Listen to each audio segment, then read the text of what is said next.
Welcome back, Sebastian here. So time for my review of qualifying for the 2024 Spanish Grand Prix. Pretty exciting session, very close at the end, and we'll get to that. So start of Q1, dry conditions, pretty standard session, not a whole lot of incidents through the day.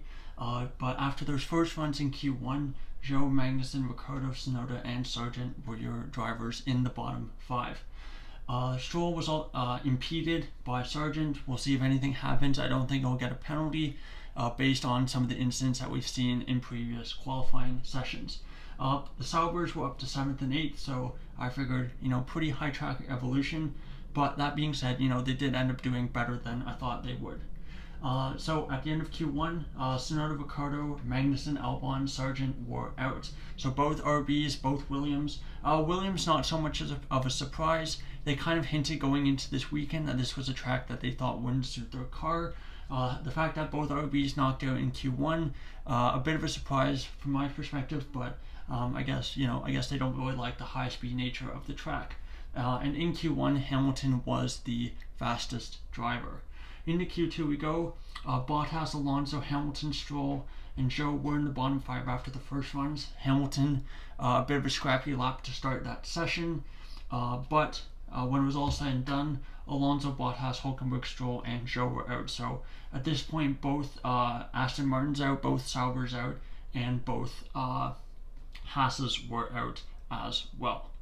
Verstappen was fastest after Q2, having only set one run in Q1 and one run in Q2. So he's only used two sets of tires, so really good use of tires, but most of the front runners were in that boat too. So started Q2, first laps, Verstappen sets the benchmark an 11.673, Norris second an 11.793. Piastri loses his time because of track limits, so he was in quite the predicament and would need to go again to set a lap. Perez really scruffy first lap, 1.4 seconds slower than Verstappen at that point. Piastri was the first driver to set his final lap. He unfortunately goes through the gravel in sector 3, so he will start P10. So very unfortunate for Piastri, 2 laps ruined. Otherwise, could have easily started in the top 4 or 5 positions, I feel. Ferrari 2-3 behind Verstappen. Verstappen then improves his time, drops his time to an 11.403. I think at this point it looks pretty safe for pole, but Norris says not today and sets an 11.383. So second career pole position for Norris. Really great job.